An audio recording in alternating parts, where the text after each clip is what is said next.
Thank you. Tom Ford, do you feel like a fashion legend? No, I don't at all. And no, I don't. You want me to give you a longer answer? I want a longer answer than that. No, I don't. And, you know, the only time my feet are really kept on the ground by Richard Buckley, who I live with, who I've been with for 25 years. The adorable Richard Buckley, though, who keeps me so grounded. I'm in a hole most of the time. So when I'm at home, I'm definitely not treated like a fashion legend. I don't think of myself that way. Occasionally, when I have someone in for an interview, you know, a young student or somebody that I'm interviewing for a new position, and I see their handshake, I realize, oh, you know, I maybe have this effect on people, but I don't think of myself that way. No, I don't think you can think of yourself that way. I think people that are compelled to achieve never really quite feel that they have achieved, and it drives you to keep kind of jumping through hoops. Okay. I think the moment you get to a place where you think, oh, I'm a fashion legend, or I'm a legend, or I'm a legend at whatever I do, then that's when you're no longer competitive, and you're no longer thinking, and you're no longer moving, and that's when you're essentially, you know, dead as what. Okay, so we'll go back a bit. We'll go back to the beginning, because you were training to be an architect. I was. Is that not right? When you started, but what saved you? Was there an aha moment? Well, you know, I realize now, looking back, that actually I am an architect. I mean, the thing that fascinated me about architecture was the idea of building something, making something, constructing something. It goes back to childhood. It goes back to kids, you know, playing with their blocks. But the thing that I love about fashion, I love clothes. That itself is architecture. A shoe is a piece of architecture. It is actually more architectural than a piece of clothing, because it stands on its own. There is a vocabulary that has to relate.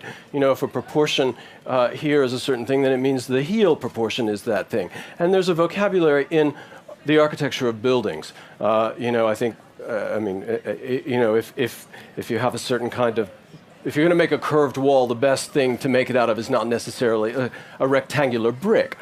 And then there's the building of a business, which is a different kind of architecture, because you not only have the clothes and the cosmetics and the, you know, but you're constructing it all, and it all has to have a uniform reason for being, a vocabulary. There's also a practicality to architecture. I remember one of my instructors asking me one time in a project, I had made a door red. Why is this door red? Why are all the other doors black? And I said, well, because it's really pretty red. It wasn't a good enough answer. You know, if the door's red, what does it mean? Why? Why is it different than the other doors? Where does it go? So in everything I do, I ask myself those questions. You know, if I design something, I think, why? Who needs this? Where are you going in that? Okay. What are you doing in it? But you actually justify it in your head. It's not an instinctive thing. You've actually figured out a whole argument for it. Oh, it's probably a combination of intuition and something cerebral, which is kind of how I do everything. There is an intuitive feeling of that's just not balanced. Why? What's bothering me? What's bothering me about that?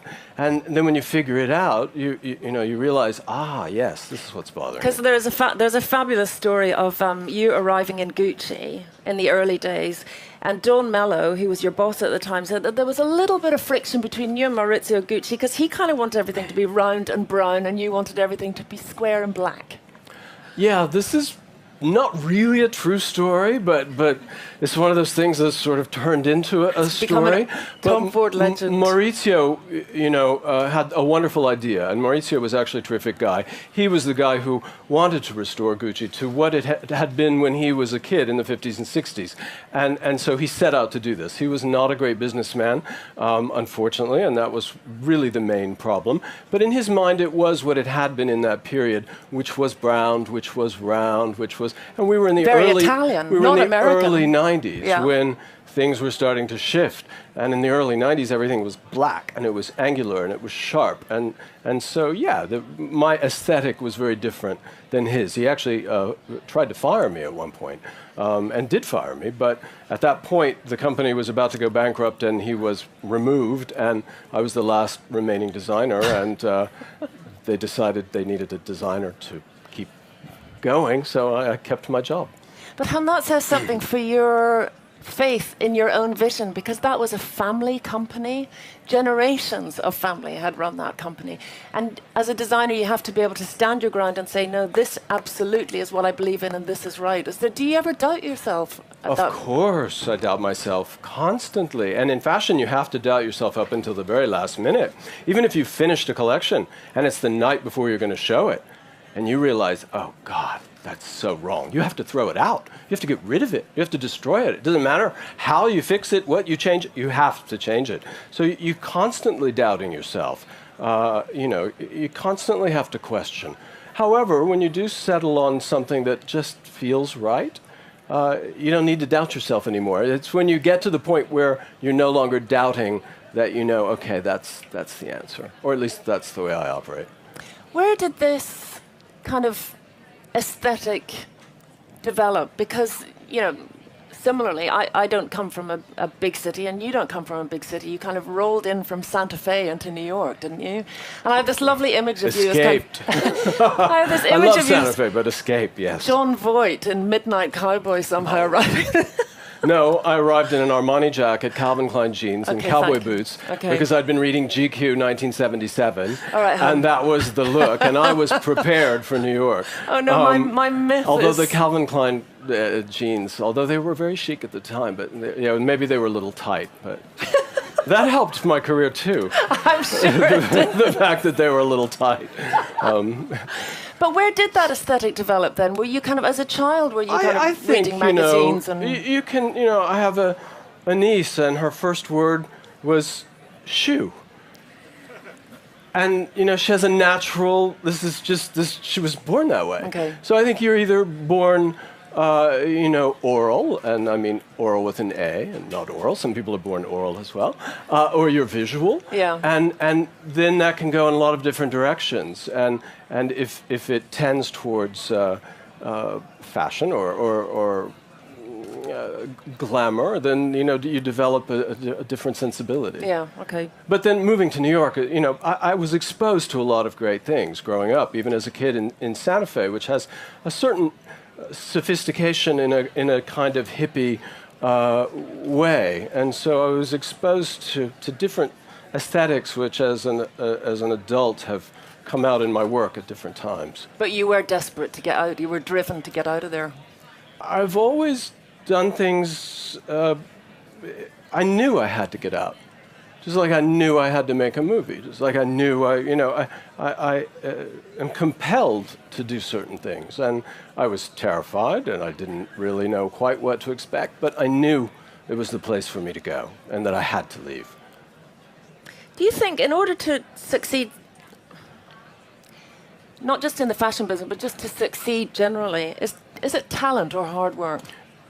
It's a combination of both, but I would say it's slanted towards hard work. Slanted towards obsession.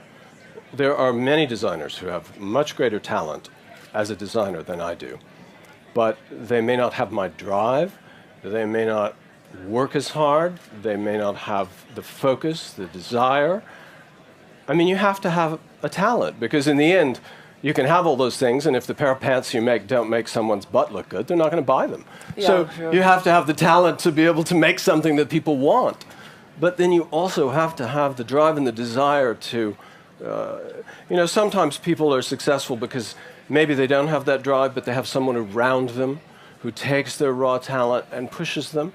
But what you often see is when that other person steps away, their career can collapse, even though their talent may be immense.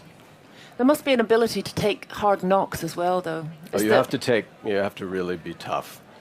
Fashion is, I haven't been involved, obviously, in every industry in the world. I can tell you it is harder than the film industry, in my opinion. Really? Fashion, you have to have a #1 top hit. If you were a musician every 3 months, you have to just constantly be able to crank out hit after hit after hit after hit on demand and on a very tight calendar.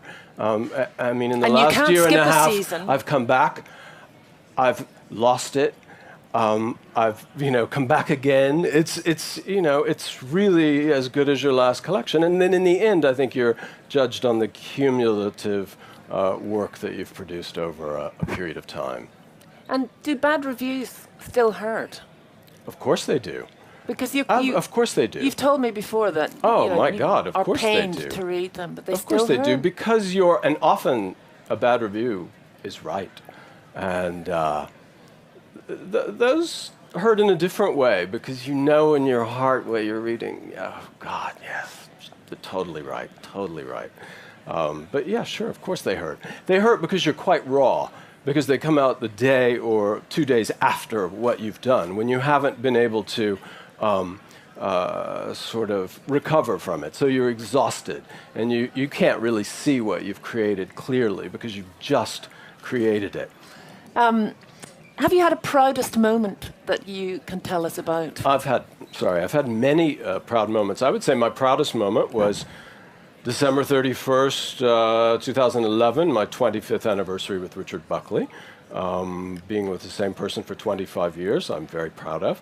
And I have to say we're happier today and have a better relationship than we did 25 years ago. And we've been through a lot together.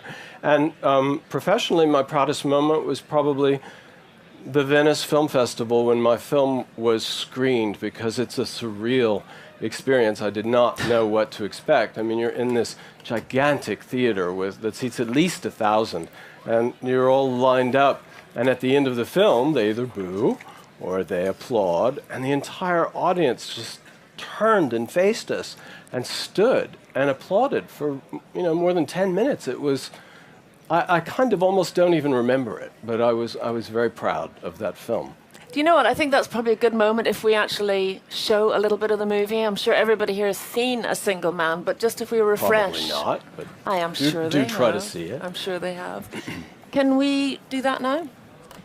Did it take you a long time to figure out that that was the story that you wanted to make? Did you reject lots of others before you came to that? Yeah, when I opened an office in Los Angeles, and I've had a house there for a long time, I have a lot of friends in the entertainment industry, and I made it known I wanted to direct a film. I received lots of scripts. Because of shaving G's in girls' pubic hair and all sorts of things in my career, Gucci, most of these screenplays were sort of contemporary versions of 9.5 Weeks.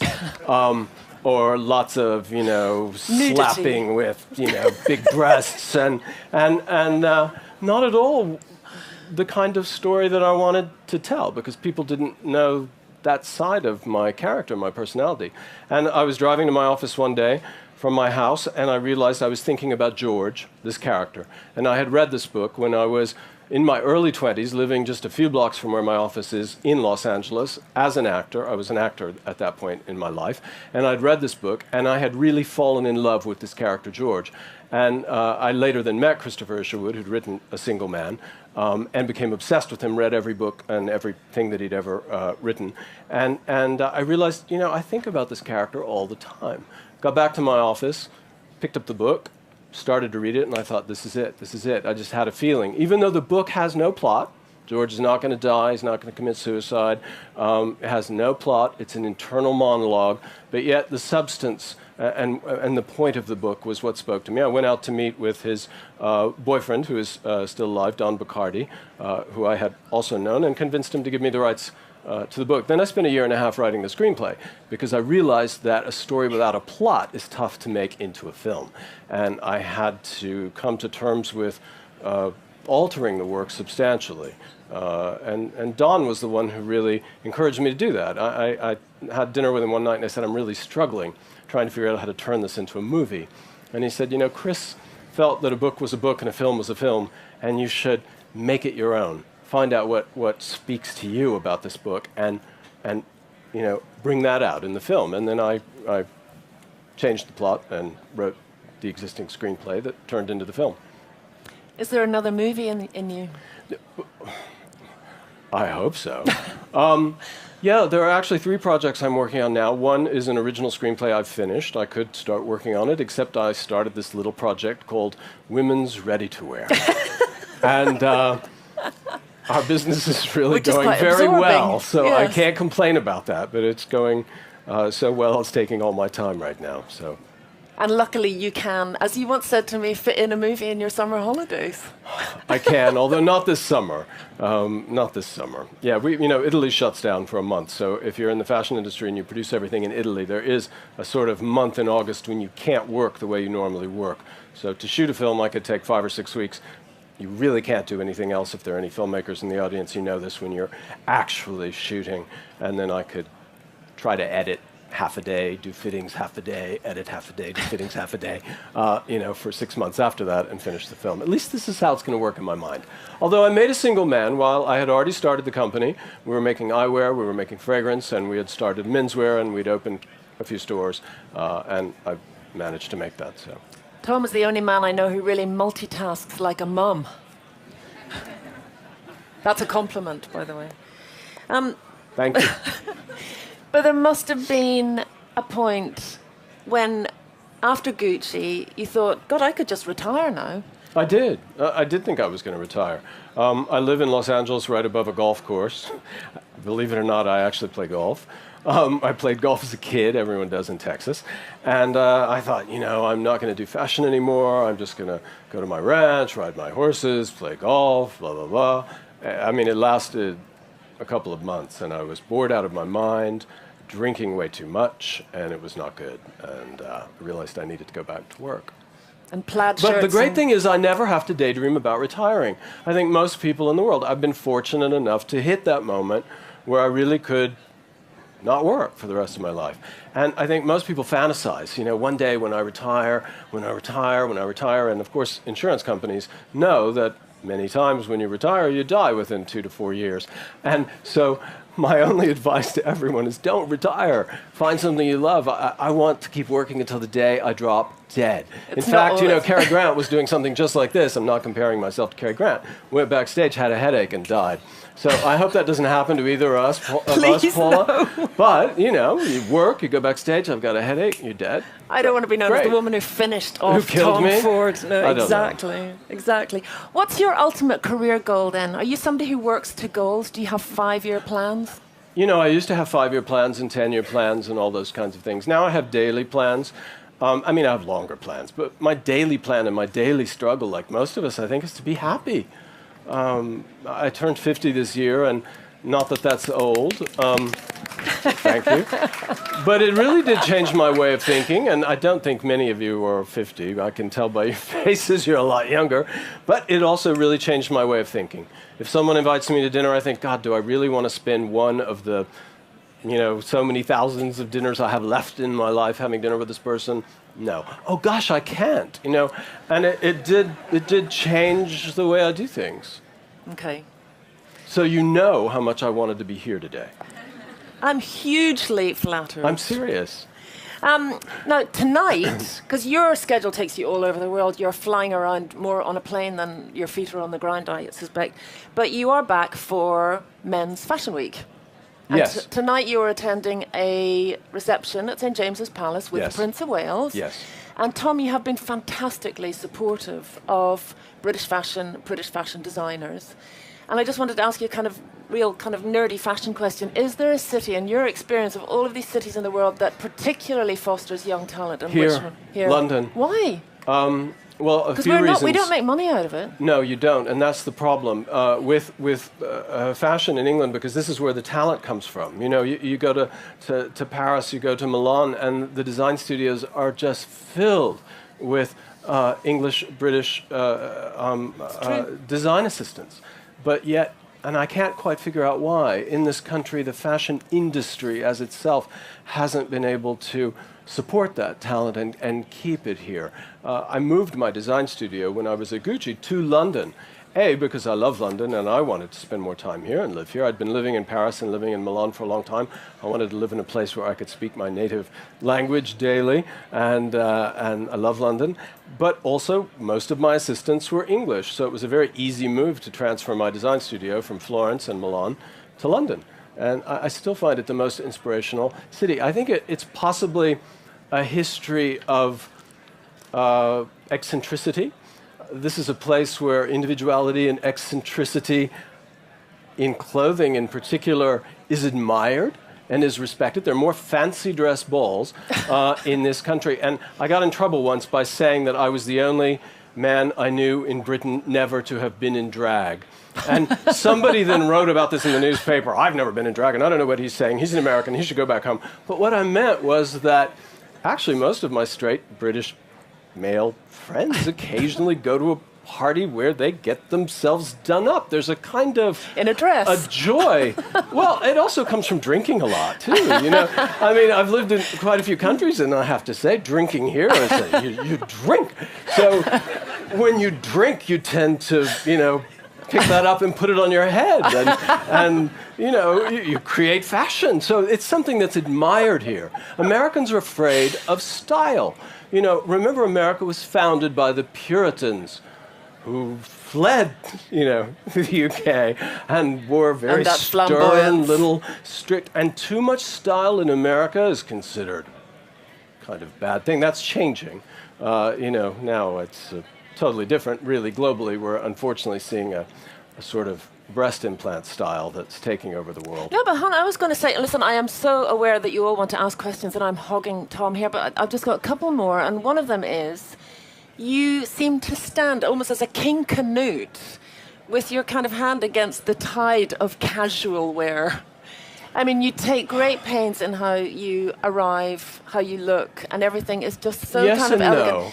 And yet there is a tide of jeans and trainers out there. Does totally, that frustrate absolutely. you? Well, it's one reason that I think a lot of people have switched off of fashion, and I think that one reason we've switched off of fashion is because of runway shows. And I don't know whether you were going to ask me this. That was or my not, last question. But when I came back to fashion with a women's collection this time and a men's collection, I decided not to do runway shows, because when you do a runway show, you have to amp things up in a way so that they read from a great distance, so that they are designed for photography rather than for a consumer. So you can exaggerate things to the point where they don't actually function in real life for most people's lives. And what I wanted to do was create clothes for real people. Quit taking those pictures. Clothes for real people. And it's about, you know, the beauty of the fabric, the way it's stitched, the details. And those kinds of things don't hold up on a runway.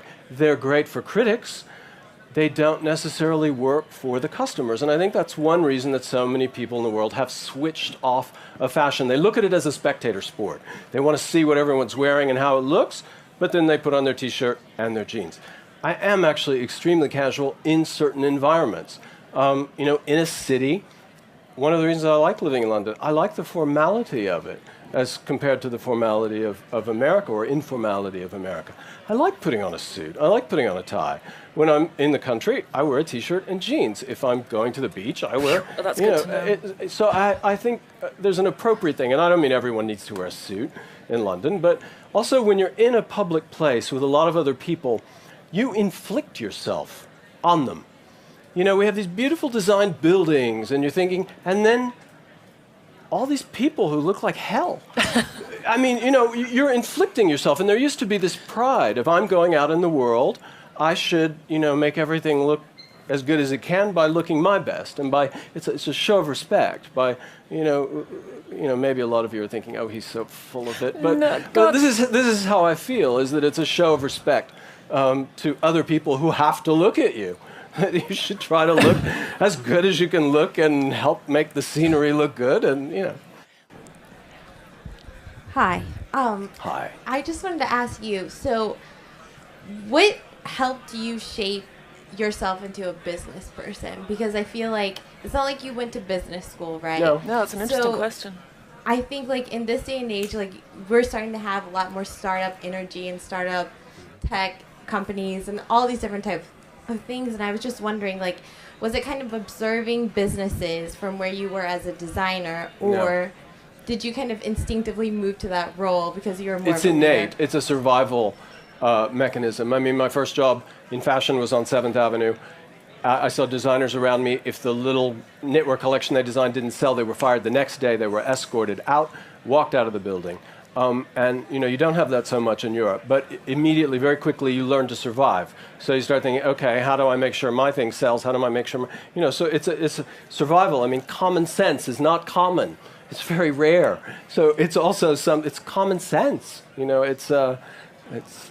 I don't know. But of course, as you move through life, there's certain terminology, EBITDA, and what's the value of your company? It's the multiple currently traded on the stock exchange for a similar, times your EBITDA. That kind of stuff. Of course, you learn, you pick up the language, and you start to learn how to manipulate it and how to use it. But the base thing that drives you to that is a kind of common sense.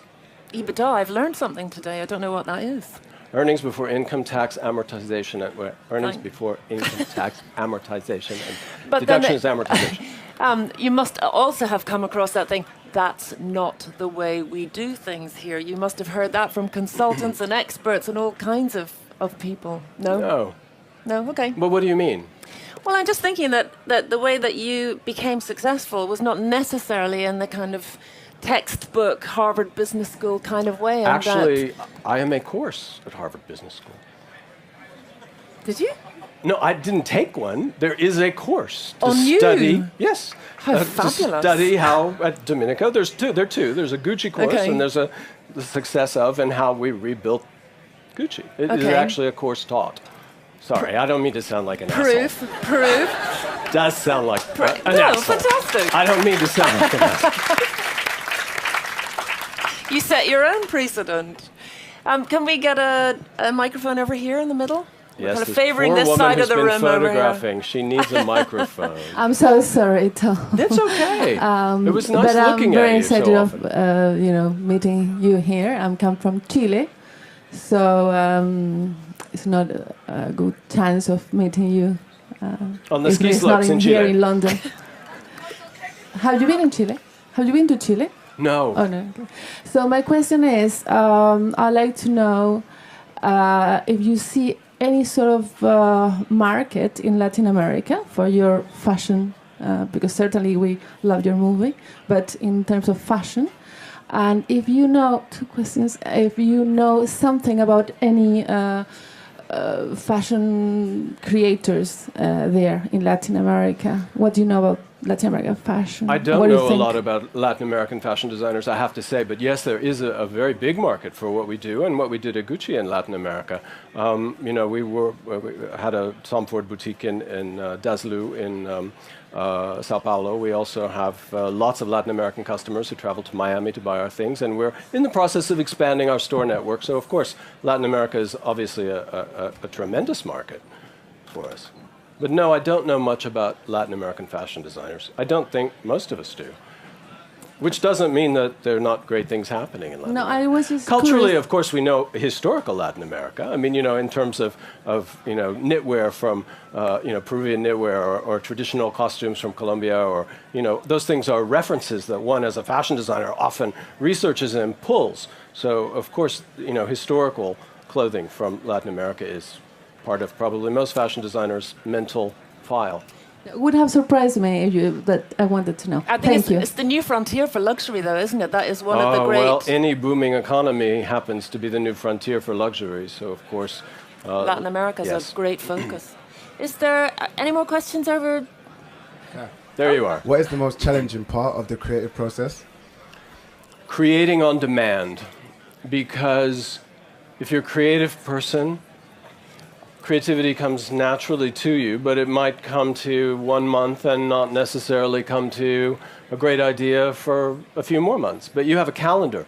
The thing about fashion that people don't realize, it is incredibly repetitive. I can tell you what I'm doing on March 21st, 2013, and I'm not kidding. I have a calendar for 2013 because every year the shows are on these dates, which means that every year, your collection has to arrive on those dates, which means that every year your fabrics have to arrive on that date, and to do that they have to be ordered in this date, and to have your sketches in on that date so that you can have this fitting, that fitting, and that fitting so the clothes can be ready on this date.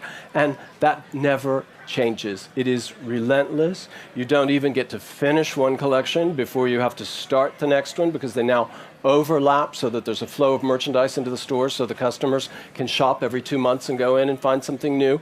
So being creative on demand, because sometimes you just can try, but you don't have a new idea. And you have to, on October 14th, you have to have 60 new ideas to hand into the factory. And you might not.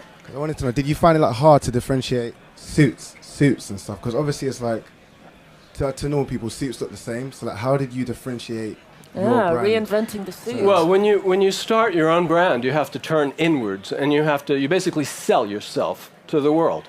You have to say, well, what is it about my personality that's different or individual? I like big lapels. I've never liked small lapels. They feel sort of sad to me, like you didn't have enough fabric to do that with. I like the way that they make my body shape. So I've always tended towards that. So, okay, I'm making a jacket, I'm making a suit, big lapels. That's, then you think, what kind of materials do I love? What fabrics? What colors? What sort of interiors? And all of that then starts to become the DNA of your brand. Every good brand has a strong personality, and the personality of the creator of that brand speaks through it. Miuccia Prada is the intelligent fashion designer. Donatella Versace is the sexy fashion designer. I'm the sexy fashion designer. Halston was the slick, minimal American Studio 54 fashion designer. Giorgio Armani is, everyone has their own, Yves Saint Laurent was the Proustian, fragile, drug-addicted, but that was also the image of the brand. He was an artist, and those things, those characteristics of your personality define your brand, set it apart from other things. And so you have to look in at yourself, and you sell yourself, in a sense, to the world. So the person is really, because you really are so closely identifiable with your brand. It is all about... Well, I am, because also I'm starting my brand. Most established brands, the creators are dead. So they're not in their own hands. Okay. I'm just starting. And so I am very closely related and obviously making all those decisions and setting the DNA for the brand. Okay. We got another, because I'm just slightly aware Tom's got a date with Prince Charles. Not a date. Well, not in the biblical sense, anyway. Over here. Hello. Hello. My name is Salma. I'm from Saudi Arabia. It's very nice meeting you. I just want to ask, what inspired you to make the oud in your perfume collection? The wood? To make the oud? Well, yes. The Middle East. Yeah, exactly. Seriously, 25% of our perfume business is in the Middle East. I love strong fragrances, and most of our customers in the Middle East also love strong fragrances, and we have a tremendous business, and the oud wood directly came from inspiration in the Middle East. Thank you. Good luck. Thank you. Behind you. Hello, my name's Luke. Hello. You're you're incredibly driven, as you've shared with us. You also seem very incredibly restless and eternally curious. It's a question about learning. When you're learning a new creative pursuit, how far down do you dig, and how much do you rely on your team and your collaborators to support you in those pursuits? Because I know you've done opera as well as filmmaking, and obviously these are all very different worlds to operate in. First of all, I'm only curious on demand, meaning that I'm not necessarily naturally curious. If I decide I want to do something, then I become an expert at it, and I just go into it, and I want to learn every little thing about it, but I don't just sort of go around necessarily looking at everything, much to the chagrin of my partner, Richard, who wishes I did that more. In terms of collaborating with other people, one of the things that's important when you're a director, whether it's a director or a creative director, is to have a vision. You have to have something to say, but then you have to hire and surround yourself with the most creative people that you possibly can. You have to create an environment that brings out their best and makes them feel as free to give you the best that they can. Now then, you have to also edit that, guide that so that it fulfills your ultimate vision. But in that way, collaboration is absolutely necessary, because a lot of times other people think of better ideas than you would have thought of yourself. On that happy note, it's been an absolute pleasure talking to you. Thank you. Thank you very much. Of architecture, because you not only have the clothes and the cosmetics and but you're constructing it all, and it all has to have a uniform reason for being, a vocabulary. There's also a practicality to architecture. I remember one of my instructors asking me one time in a project, I had made a door red. Why is this door red? Why are all the other doors black? And I said, well, because it's really pretty red. It wasn't a good enough answer. If the door's red, what does it mean? Why? Why is it different than the other doors? Where does it go? So in everything I do, I ask myself those questions. If I design something, I think, Why? Who needs this? Where are you going in that? Okay. What are you doing in But it? you actually justify it in your head. It's not an instinctive thing. You've actually figured out a whole argument for it. Oh, it's probably a combination of intuition. Thank you. Tom Ford, do you feel Paula. like a fashion legend? No, I don't at all. And no, I don't. You want me to give you a longer answer? I want a longer answer than that. No, I don't. And you know, the only time I'm kept my feet are really kept on the ground by Richard Buckley, who I live with, who I've been with for The 25 years. adorable The adorable Richard Richard Buckley, though, who keeps me so grounded. I'm in a hole most of the time. So when I'm at home, I'm definitely not treated like a fashion legend. I don't think of myself that way. Occasionally, when I have someone in for an interview, you know, a young student or somebody that I'm interviewing for a new position, and I see their handshake, I realize, oh, you know, I mean, the thing that fascinated me about architecture was the idea of building something, making something, constructing something. It goes back to childhood. It goes back to kids, you know, playing with their blocks. But the thing that I love about fashion, I love clothes. That itself is architecture. A shoe is a piece of architecture. It is actually more architectural than a piece of clothing because it stands on its own. There is a vocabulary that has to relate.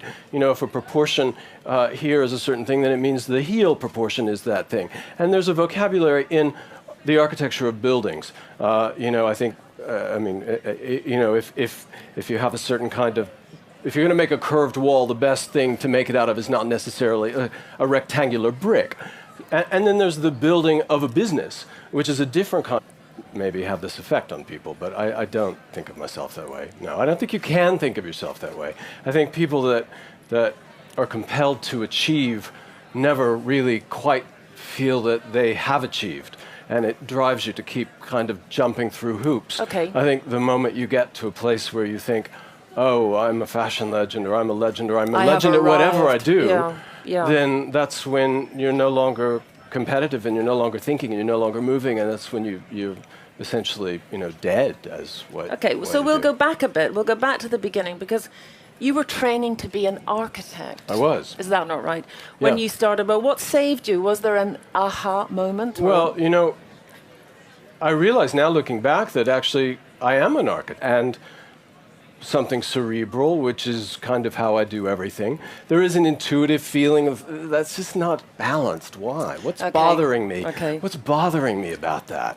And then when you figure it out, you know, you realize, yes, this is what's bothering me. Because there's a fabulous story of you arriving in Gucci in the early days, and Don Mello, who was your boss at the time, said that there was a little bit of friction between you and Maurizio Gucci because he kind of wanted everything to be round and brown and you wanted everything to be square and black. Yeah, this is not really a true story, but it's one of those things that's sort of turned into a story. Tom Ford legend. Maurizio, you know, had a wonderful idea, and Maurizio was actually a terrific guy. He was the guy who wanted to restore Gucci to